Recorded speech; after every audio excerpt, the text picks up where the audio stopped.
ദേവകുമാരനും അമ്മ മാതാവിനും കോടാനിക്കോടി നന്ദി. എൻ്റെ പേര് പ്രിൻസി. ഞാൻ പറവൂരിൽ നിന്ന് വരുന്നു. എൻ്റെ കുടുംബത്തിനെയും പ്രത്യക്ഷനും സാക്ഷിയാക്കിയ അമ്മേനെ കോടാനിക്കോടി നന്ദി പറയുന്നു. ഞാൻ അയർലൻഡിലാണ് ജോലി ചെയ്യുന്നത്. ഞാൻ 2021 ഞങ്ങളുടെ വിവാഹം കഴിയുന്നത്.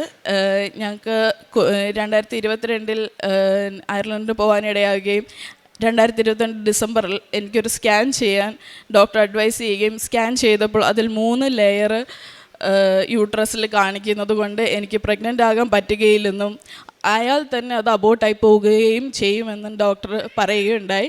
അപ്പോൾ അത് സ്ഥിരീകരിക്കാൻ വേണ്ടിയിട്ട് വേറൊരു ഹയോകോസി സ്കാൻ എന്ന് പറഞ്ഞൊരു സ്കാൻ കൂടി ചെയ്യണമായിരുന്നു. അത് എല്ലാ പീരിയഡ്സ് ആകുന്നു 10 ദിവസം കഴിഞ്ഞിട്ടായിരുന്നു ആ സ്കാൻ ചെയ്യേണ്ടത്. അപ്പം എനിക്ക് PCOD തൈറോയിഡ് ഉള്ളത് കൊണ്ട് എല്ലാ മാസവും എനിക്ക് പീരിയഡ്സ് ആവില്ല. അപ്പം എല്ലാ ഓൾട്ടർനേറ്റ് മന്ത്സിലുമായിരുന്നു എനിക്ക് പീരിയഡ്സ് ആയിക്കൊണ്ടിരുന്നത്. ഞാൻ സ്കാനിന് വിളിക്കുമ്പോഴെല്ലാം അപ്പോയിൻമെൻറ്റ് എനിക്ക് കിട്ടുന്നില്ലായിരുന്നു. അങ്ങനെ ഓഗസ്റ്റ് 2023 അച്ഛൻ അയർലൻഡ് ധ്യാനത്തിന് വരാനിടയാകുകയും അച്ഛനെ എയർപോർട്ടിൽ വെച്ച് കാണാനിടയാകുകയും അച്ഛൻ എന്നോട് മക്കളുണ്ടോ എന്ന് ചോദിക്കുകയും അങ്ങനെ അവിടെ വെച്ച് തന്നെ അച്ഛൻ ഞങ്ങളുടെ തലയിൽ തൊട്ട് പ്രാർത്ഥിക്കുകയും ചെയ്തു. അതിന് കഴിഞ്ഞ് ഒരു 2023 സെപ്റ്റംബർ മുതൽ എല്ലാ മാസവും എനിക്ക് പീരിയഡ്സ് ആവുകയും 2023 ഡിസംബറിൽ എനിക്ക് സ്കാനിന് അപ്പോയിൻമെൻറ്റ് കിട്ടി. സ്കാൻ ചെയ്തപ്പോൾ അതിൽ 3 ലെയർ ഉള്ളതെന്ന് പറഞ്ഞതിൽ ഒരു ലെയർ പോലും ഇല്ല. എല്ലാ സ്കാൻ നോർമലാണെന്ന് അവർ പറയാനിടയാകുകയും ചെയ്തു. പ്രഗ്നൻസിക്ക് ഒരു തടസ്സവും ഉണ്ടാകുകയില്ല, എല്ലാം നോർമലായി തന്നെ നടന്നോളുമെന്ന് പറഞ്ഞു. 2025 മാർച്ച് 25 ഞാനിവിടെ വന്ന് ഉടമ്പടി എടുക്കാൻ ഇടയായി. ഉടമ്പടി എടുത്ത് മാർച്ച് 26 ഞാൻ അയർലൻഡിന് തിരിച്ചു പോയി. ഏപ്രിൽ 7 എനിക്ക് മാതാവ് പ്രഗ്നൻ്റാന്നുള്ള സന്തോഷ വാർത്ത തന്നെ എന്നെ അനുഗ്രഹിച്ചു. അത് കഴിഞ്ഞ് ഞാൻ എല്ലാ ദിവസവും ഉടമ്പടി എടുത്ത അന്ന് രാത്രി മുതൽ ഞാൻ എന്നും മാതാവിൻ്റെ തൈലം എൻ്റെ വയറ്റിൽ പുരട്ടുകയും തേൻ എൻ്റെ നാവിലെടുക്കുകയും ചെയ്യുമായിരുന്നു. ഞാൻ ചാരിറ്റി പ്രവർത്തനമൊക്കെ ചെയ്ത് എല്ലാ ദിവസവും ഓൺലൈൻ കുർബാനകളും അച്ഛൻ്റെ ഇവിടുത്തെ ഡെയിലി ബ്രെഡ് കേൾക്കുകയും ചെയ്യുമായിരുന്നു. അത് കഴിഞ്ഞ് കുമ്പസാരിക്കുകയും എല്ലാത്തിനുമായി ഞാൻ സമയം കണ്ടെത്തുകയും ചെയ്യുമായിരുന്നു. അത് കഴിഞ്ഞ് കുഞ്ഞിന് 18 ആഴ്ചയായിരിക്കെ കുഞ്ഞിൻ്റെ സ്കാനിൽ കുഞ്ഞിന് കാർഡിയാക് ഇഷ്യൂ ഉണ്ടെന്ന് പറഞ്ഞു. കാർഡിയാക് ഇഷ്യൂവിൽ കുഞ്ഞ് ജനിക്കുമ്പോൾ തന്നെ കുഞ്ഞിന് സർജറി വേണം. 1 അല്ല 3 പ്രാവശ്യമായിട്ട് കുഞ്ഞിന് സർജറി വേണ്ടി വരുമെന്ന് പറഞ്ഞു. കാരണം അത് പല ഡയഗ്നോസിസ് ആയിരുന്നു. ഹാർട്ടിൽ തന്നെ 3 പ്രാവശ്യം സർജറി ചെയ്യണമെന്നാണ് അവർ പറഞ്ഞത്. അത് 37. അപ്പോൾ എല്ലാ ദിവസവും ഞാൻ പ്രാർത്ഥിച്ചുകൊണ്ടിരുന്നു. അപ്പോഴും എൻ്റെ വിശ്വാസം ഞാൻ കൈവിട്ടില്ല. ഞാൻ എല്ലാ ദിവസവും അത് എൻ്റെ വയറ്റിൽ തൈലത്ത് പുരട്ടി പ്രാർത്ഥിക്കുമായിരുന്നു. അങ്ങനെ 37ാമത്തെ ആഴ്ചയിൽ അവരൊരു ഹൈടെക് മെഷീൻ കൊണ്ടുവന്ന് സ്കാൻ ചെയ്തപ്പോൾ അങ്ങനെ കുഴപ്പമൊന്നുമില്ല. പക്ഷെ നമുക്കൊരു കൺഫർമേഷന് കുഞ്ഞിൻ്റെ ഡെലിവറി ആയി കഴിയുമ്പോൾ ഒന്നുകൂടി സ്കാൻ ചെയ്ത് നോക്കാമെന്ന് പറഞ്ഞു. അങ്ങനെ ഡിസംബർ 3 നോർമൽ ഡെലിവറിയോടെ ഒരു കോംപ്ലിക്കേഷൻസും ഇല്ലാതെ മാതാവ് എന്നെ അനുഗ്രഹിച്ച് എനിക്കൊരു പെൺകുഞ്ഞിനെ തന്നു. അത് 2025 ഡിസംബർ 11 ഞങ്ങളൊരു സ്കാൻ ചെയ്യുകയും കുഞ്ഞിൻ്റെ എക്കോ ചെയ്യുകയും ചെയ്തു. അതിൽ കുഞ്ഞിന് ഒരു കുഴപ്പവുമില്ല. കുഞ്ഞ് പൂർണ്ണ ആരോഗ്യതയായിരിക്കുന്നു. കുഞ്ഞിനിപ്പോൾ 3 മാസമായി. ഇതുവരെ ഒരു പ്രാവശ്യം പോലും കുഞ്ഞിനെയും കൊണ്ട് എനിക്ക് ആശുപത്രി പോയിട്ട് ഒരു ആവശ്യവും വന്നിട്ടില്ല. എൻ്റെ അനുഗ്രഹം തന്ന എൻ്റെ അമ്മ മാതാവിന് കോടാനുകോടി നന്ദികൾ. എന്നും സന്ധ്യയ്ക്ക് പ്രാർത്ഥിക്കാനിരിക്കുമ്പോൾ ഞാൻ ഉടുമ്പടി തൈലം തേച്ച് എൻ്റെ വയറ്റിൽ തൊട്ട് പ്രാർത്ഥിക്കുകയായിരുന്നു. തൈലം എൻ്റെ നാവിലെടുക്കുമായിരുന്നു. പത്രം എടുക്കുകയും വിതരണം ചെയ്യുകയും ചെയ്യുമായിരുന്നു. അങ്ങനെ ചാരിറ്റി പ്രവർത്തനങ്ങൾക്കെല്ലാം പണം നൽകുകയും എന്നെ കൊണ്ടാവുന്ന വിധം ഞാൻ അവിടെയും ചെയ്യുമായിരുന്നു. ഞാൻ കുർബാന കൂടുകയും എല്ലാ ദിവസവും അവിടെ എനിക്ക് കൂടാൻ പറ്റില്ല, പള്ളിയിൽ പോയി കൂടാൻ പറ്റില്ല എന്നപ്പോൾ ഞാൻ ഫോണിൽ കൂടുമായിരുന്നു. എല്ലാ ഞായറാഴ്ചയും പള്ളിയിൽ പോയി കൂടുമായിരുന്നു. കുർബാന സ്വീകരിക്കുകയും പിന്നെ എല്ലാ 2 ആഴ്ച കൂടുമ്പോഴും കുമ്പസാരിക്കുകയും ചെയ്യുമായിരുന്നു. എല്ലാം തന്ന മാതാവിനും ദേവകുമാരനും കോടാനിക്കോടി നന്ദി ഞാൻ പറയുന്നു. ഇനിയും മുന്നോട്ട് മാതാവിൻ്റെ അനുഗ്രഹം ഉണ്ടാവുമെന്ന് ഞാൻ പ്രതീക്ഷിക്കുന്നു. എല്ലാവരുടെയും പ്രാർത്ഥന അനുഗ്രഹം ഞാൻ അപേക്ഷിക്കുന്നു. വരണ്ട ഭൂമിയിൽ ജലവും ഉണങ്ങിയ നിലത്തരുവികളും ഞാൻ ഒഴുക്കും. നിന്റെ സന്തതികളുടെ മേൽ എൻ്റെ ആത്മാവും നിന്റെ മക്കളുടെ മേൽ എൻ്റെ അനുഗ്രഹവും ഞാൻ വശിക്കും. യെശയ്യാ പ്രവാചകൻ്റെ പുസ്തകം 44:3 ദൈവം നമ്മെ ശൂന്യതയിൽ നിന്ന് സമൃദ്ധിയിലേക്ക് നയിക്കുന്ന ഒരു ദൈവമാണ്. വരണ്ട ഭൂമിയിൽ നിന്ന് ജലവും, ആത്മീയമായി ക്ഷീണിച്ചിരിക്കുന്നവർക്ക് ദൈവത്തിൻ്റെ കൃപയും, ഉണങ്ങിയ വരണ്ട സ്ഥലങ്ങളിൽ അരുവികളും തുറന്നു തരുന്ന ഒരു ദൈവമാണ് നമ്മുടെ കൂടെയുള്ളത്. പ്രത്യാശ നഷ്ടപ്പെട്ട ഹൃദയത്തിൽ പ്രത്യാശ നൽകുന്നതും സംരക്ഷിക്കുന്നതും ഒരു ദൈവമാണ് നമ്മുടെ അമ്മ. നമ്മുടെ ആ ദൈവത്തിൻ്റെ അടുക്കിലേക്കാണ് നമ്മുടെ അമ്മ നമ്മെ കൊണ്ടുപോകുന്നത്. ഉടമ്പടിയിൽ ദൈവം തൻ്റെ കൃപയുടെ ജലമാണ് നമ്മിലേക്ക് ഒഴുക്കുന്നത്. വരണ്ട ജീവിതത്തിൽ അനുഗ്രഹങ്ങൾ നിറയുന്നു.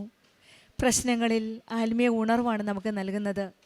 എത്ര ബുദ്ധിമുട്ടിയ പ്രതിസന്ധികളാണേലും നമുക്കൊരു ധൈര്യമാണ് നമ്മുടെ അമ്മ നമ്മുടെ കൂടെയുള്ളപ്പോൾ. കൃപാസനം അമ്മ കൃപയുടെ വഴിയിലേക്കാണ് നമ്മെ നയിക്കുന്നത്. യോഹന്നാൻ്റെ സുവിശേഷം 2:5 പറയുന്നത് അവൻ പറയുന്നത് പോലെ ചെയ്യുക എന്നാണ്. ഉടമ്പടിയിൽ നാം അവൻ പറയുന്നത് ചെയ്യുമ്പോൾ നമ്മുടെ ജീവിതത്തിലേക്ക് ഈശോയുടെയും അമ്മയുടെയും അനുഗ്രഹങ്ങളാണ് ഓരോരുത്തരും അനുഭവിക്കാൻ സാധിക്കുന്നത്. ഉടമ്പടി വിശ്വസ്തതയുടെ നയിക്കുമ്പോൾ ദൈവം നമ്മെ പുതുക്കുകയും ആത്മാവിൽ നിറയ്ക്കുകയും പുതിയ വഴികൾ, പുത്തൻ വഴികൾ തുറന്നു തരികയുമാണ് ചെയ്യുന്നത്. പ്രിൻസി സാജൻ എന്ന മകളുടെ ജീവിതത്തിൽ വരണ്ട മരുഭൂമിയിൽ ഒരു ജീവിതമായിരുന്നു. കാരണം യൂട്രസിൽ ലേയേഴ്സ് ഉണ്ട്. പ്രഗ്നൻ്റ് ആവാൻ സാധിക്കുമോ എന്നൊരു സംശയം. അയാൾ തന്നെ അബോർഷൻ ആവാനുള്ള കാരണവുമുണ്ട്. PCODയും തൈറോയിഡുമുണ്ട്. ഈ വരണ്ട ദിവസങ്ങളിൽ കൂടെ നടന്നു പോകുമ്പോൾ എന്ത് ചെയ്യണമെന്നറിയാതെ ദൈവത്തിൽ മുറുക്കെ പിടിച്ച് പ്രാർത്ഥനയോടെ മുന്നോട്ട് പോകുമ്പോഴാണ് പെട്ടെന്ന് ഈശോയുടെ മമ്മയുടെ ഒരു സാന്നിധ്യം മനസ്സിലാക്കാൻ സാധിക്കുന്നത്. അതും അപ്രത്യക്ഷമായിട്ട് ബഹുമാനപ്പെട്ട ജോസഫ് അച്ഛനെ അയർലൻഡ് എയർപോർട്ടിൽ വെച്ച് കാണുകയും അച്ഛൻ ഇങ്ങോട്ട് ചോദിക്കുകയാണ് മക്കളെ പറ്റി. അപ്പോൾ തന്നെ പറയുകയും ചെയ്തു. ആ നിമിഷം തന്നെ ജോസഫ് അച്ഛൻ തലയിൽ തൊട്ട് പ്രാർത്ഥിക്കുകയാണ് ഈ മകൾക്ക് വേണ്ടിയിട്ട്. അന്നു മുതൽ അത്രയും നാൾ പീരിയഡ്സ് റെഗുലർ അല്ലായിരുന്നു. ഈ പ്രശ്നങ്ങളെല്ലാം ഹെൽത്ത് ഇഷ്യൂസ് ഉള്ളത് കാരണം പിന്നീട് അച്ഛൻ്റെ കൈവപ്പ് ശുശ്രൂഷ വഴി ഒരു വലിയൊരു അനുഗ്രഹമാണ് ഈ മകൾക്ക് ലഭിച്ചത്. ഇതാണ് നമ്മൾ പറയുന്നത്, വരണ്ട ഭൂമിയിൽ ജനവും ഉണങ്ങിയ നിലത്ത് അരുവികളും ഒഴുക്കുന്ന ദൈവം എവിടെയാണെന്നില്ല. പക്ഷെങ്കിൽ ദൈവത്തിന് ഇഷ്ടപ്പെട്ട മക്കളുടെ ജീവിതത്തിൽ ഏത് നേരവും ദൈവത്തിൻ്റെ സാന്നിധ്യം മനസ്സിലാക്കാൻ സാധിക്കും. അങ്ങനെ ഈ മകളുടെ ജീവിതത്തിൽ അച്ഛൻ കൈവപ്പ് ശുശ്രൂഷ വഴി പ്രാർത്ഥിച്ചതിന് ഫലമായിട്ട് അന്ന് മുതൽ പീരിയഡ്സ് റെഗുലറായി. പിന്നീട് ടെസ്റ്റ് ചെയ്യാൻ പോയപ്പോൾ 3 ലേയേഴ്സ് ഉണ്ടായിരുന്നു പറഞ്ഞെടുത്ത് എല്ലാം നോർമലായി. ഈ മകൾ പ്രഗ്നൻ്റ് ആവുകയാണ്, കൺസീവായി. അത് ദൈവത്തിൻ്റെ ഒരു വലിയ കൃപയായിട്ടാണ്, പരിശുദ്ധ അമ്മയുടെ ഒരു സാക്ഷിയായിട്ടാണ് ഇന്നിത് പ്രത്യക്ഷീകരണത്തിൻ്റെ സാക്ഷ്യം തന്നെയാണ്. കാരണം ജോസഫ് അച്ഛൻ നമുക്കറിയാം ഒരു വലിയ ഒരു ആത്മീയതയുടെ ഒരു ആസ്തിയാണ് നമ്മുടെ ജോസഫ് അച്ഛനുള്ളത്. ആ ആസ്തിയിൽ ഒരുപക്ഷെ പരിശുദ്ധ അമ്മ ഇവിടെ പ്രത്യക്ഷപ്പെട്ടത്. 40 വർഷത്തെ പൗരോഹിത്യ ജീവിതം എന്ന് പലപ്പോഴും അച്ഛൻ പറയാറുണ്ട്. പക്ഷെങ്കിൽ അതിലുമേറെ 40-50 വർഷത്തെ ഒരു ആത്മീയ ജീവിതമാണ് അച്ഛനുള്ളത്. ചെറുപ്പകാലം മുതലേ ഈശോയോടും അമ്മയോടും ചേർന്നുള്ളൊരു ജീവിതം, വിശ്വാസ പ്രമാണം ചൊല്ലിയുള്ള ഓരോ യാത്രകളും, ഓരോ കാര്യത്തിന് പോകുമ്പോൾ കൊച്ചു പ്രായത്തിൽ തന്നെ അമ്മ കടയിൽ വിടുമ്പോൾ തന്നെ പ്രാർത്ഥിച്ചുകൊണ്ടാണ് ഈ മകൻ പോകാറുണ്ടായത്. വിശ്വാസ പ്രമാണം ചൊല്ലി പ്രാർത്ഥനയിലായിരുന്ന അച്ഛനൊരിക്കലും പറയാറുണ്ടായിരുന്നു, സ്വന്തം അച്ഛൻ മാതാവിനോട് കൂടുതൽ നല്ല ഒരു ആത്മീയ ബന്ധമാണ് ജോസഫ് അച്ഛൻ്റെ അച്ഛനുണ്ടായിരുന്നത്. അച്ഛൻ്റെ അച്ഛൻ ഒരിക്കൽ ഒരു ജോലിക്ക് പോയിട്ട് തിരിച്ചു വന്നപ്പോൾ പലഹാരങ്ങളോ മിഠായിയോ ഒന്നുമല്ല കൊണ്ടുവന്നത്. പരിശുദ്ധ അമ്മയുടെ ഒരു സ്റ്റാച്യു ആയിട്ടാണ് ജോസഫ് അച്ഛൻ്റെ അച്ഛൻ വീട്ടിൽ വന്നത്. ആ സ്റ്റാച്യു വെച്ചാണ് എന്നും വീട്ടിൽ പ്രാർത്ഥിക്കാറുണ്ടായിരുന്നത്. എല്ലാ മാസവും ആ സ്റ്റാച്യു ക്ലീൻ ചെയ്തപ്പോൾ വീട്ടിലുണ്ടായിരുന്ന നാളികേരത്തിൽ കരിക്കിന് വെള്ളം ഉപയോഗിച്ചാണ് ആ സ്റ്റാച്യു ക്ലീൻ ചെയ്ത്. ആ ക്ലീൻ ചെയ്ത സ്റ്റാച്യുവിൻ്റെ ആ വെള്ളം പോലും അച്ഛനെ കുടിക്കാൻ കൊടുക്കുമായിരുന്നു. വിശ്വാസത്തോടെ പ്രാർത്ഥനയോടെ ഉപയോഗിച്ചിരുന്നു. അപ്പോഴുണ്ടായ ആ ചെറുപ്പകാലത്തുള്ള ആത്മീയതയിലുള്ള ആ വളർച്ച സ്വന്തം അച്ഛനിൽ നിന്ന് തന്നെ ഈ മകന് കിട്ടിയിരുന്നു. ആ ആത്മീയ വളർച്ചയാണ് ചെറുപ്പകാലം തൊട്ട വിശ്വാസ പ്രമാണവും മാതാവിനോടുള്ള ചേർന്ന് നിന്നുള്ള ആ പ്രാർത്ഥന, ആ വിശ്വാസം. നമ്മൾ വിചാരിക്കും ഹൈജീനിക് അല്ല എന്ന്, പക്ഷെങ്കിൽ ആ വിശ്വാസത്തോടെയുള്ള ആ ചെളിവെള്ളം കുടിച്ചതൊക്കെ ആയിരിക്കാം ഒരുപക്ഷെ അച്ഛനെ ഈ ആത്മീയതയിൽ ഇത്രയും വളരാൻ ദൈവം കൊടുത്ത ഒരു അനുഗ്രഹമാണ്. അങ്ങനെ ആ ആത്മീയതയിൽ അത്രയും ആസ്തിയുള്ള ഒരു ആത്മീയതയിൽ ആസ്തിയുള്ള ജോസഫ് അച്ഛൻ പ്രാർത്ഥിച്ച് അത് എയർപോർട്ടിൽ വെച്ച് ഒന്ന് തൊട്ട് പ്രാർത്ഥിച്ചതേ ഉള്ളൂ.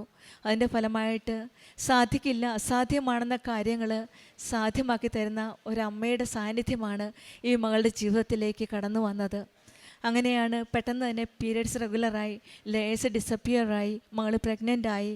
പെട്ടെന്ന് തന്നെ ഈ കുഞ്ഞിന് ജന്മം നൽകിയതിന് ശേഷം after the birth cardiac issues ഉണ്ടായിരുന്നു. പക്ഷേ അവിടെയും 3 പ്രാവശ്യം സർജറി ചെയ്യണമെന്നാണ് പറഞ്ഞത്. പക്ഷെങ്കിലെല്ലാം സംരക്ഷിക്കുന്ന ഒരു ദൈവമുണ്ട് നമ്മുടെ കൂടെ. നമ്മുടെ അമ്മയുണ്ട്, കൃപാസനം അമ്മ.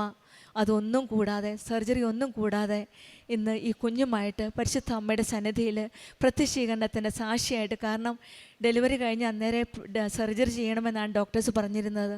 അതൊന്നും കൂടാതെയാണ് ഇന്ന് പരിശുദ്ധ അമ്മയുടെ സന്നിധിയിൽ അമ്മയുടെ പ്രത്യക്ഷീകരണത്തിൻ്റെ സാക്ഷിയായിട്ട് ഇന്ന് കുഞ്ഞു പാവയുമായിട്ട് 3-ാം മാസം അമ്മയുടെ സന്നിധിയിൽ വന്നിരിക്കുന്നത് നന്ദി പറയുവാനായിട്ട്. നമ്മുടെ ജീവിതത്തിലും ഉടമ്പടി വിശ്വസ്തതയെ നയിക്കുമ്പോൾ കൃപാസനം ഉടമ്പടി വഴി അമ്മയുടെ ഇടപെടലാണ്, ദൈവത്തിൻ്റെ ആത്മാവും അനുഗ്രഹവുമാണ് നമ്മിലേക്ക് ഒഴുകുന്നത്. നമ്മുടെ ജീവിതത്തിലെ വരണ്ട ഭൂമിയിൽ ജലം നൽകുന്ന, ഉണങ്ങിയ നിലത്ത് അരികൊള്ളൊഴുക്കുന്ന ആ ദൈവത്തിൻ്റെ അരികിലേക്കാണ് നാം മതിരിക്കുന്നത്. നമ്മുടെ സന്തതികളുടെ മേലും അവരുടെ ആത്മാവിൻ്റെ മേലും മക്കളുടെ മേലും അനുഗ്രഹങ്ങൾ വർഷിക്കുന്ന ഒരു ദൈവമാണ് നമ്മുടെ കൂടെയുള്ളത്. കൃപാസനം അമ്മ കൃപയുടെ വഴിയിലേക്ക് നയിക്കുന്ന ഒരമ്മയാണ്. ആ അമ്മയുടെ കരം പിടിച്ചുകൊണ്ട് നമ്മുടെ ഉടമ്പടി ജീവിതം കൂടുതൽ തീഷ്ണതയോടെ ആത്മാർത്ഥതയോടെ മുന്നോട്ട് നയിക്കുവാൻ നമ്മളെയും അനുഗ്രഹിക്കട്ടെ എന്ന് പ്രാർത്ഥിക്കാം. പ്രിൻസി സാജന് കുടുംബത്തിൽ ലഭിച്ച ഈ വലിയ അനുഗ്രഹത്തിന്, അതായത് കുഞ്ഞുവാവയെ ലഭിച്ചതിനും സർജറി കൂടാതെ എല്ലാ രോഗങ്ങളും സൗഖ്യപ്പെടുത്തിയ ആ ദൈവത്തിന് നമുക്ക് കരങ്ങളടിച്ച് നന്ദി പറയാം. യേശുവേ നന്ദി, യേശുവേ സ്തുതി, ആവേ മരിയ. അത്യപൂർവ ദൈവാനുഭവങ്ങൾ ഇനി നിങ്ങൾക്കും സ്വന്തം. ഈ യൂട്യൂബ് ചാനൽ ഇതുവരെ സബ്സ്ക്രൈബ് ചെയ്തിട്ടില്ലെങ്കിൽ ഇപ്പോൾ തന്നെ സബ്സ്ക്രൈബ് ചെയ്യുക. ഈ വീഡിയോ ഇപ്പോൾ തന്നെ നിങ്ങളുടെ സുഹൃത്തുക്കൾക്ക് ഷെയർ ചെയ്തുകൊണ്ട് കർത്താവിൻ്റെ പ്രേക്ഷിതരാകുക.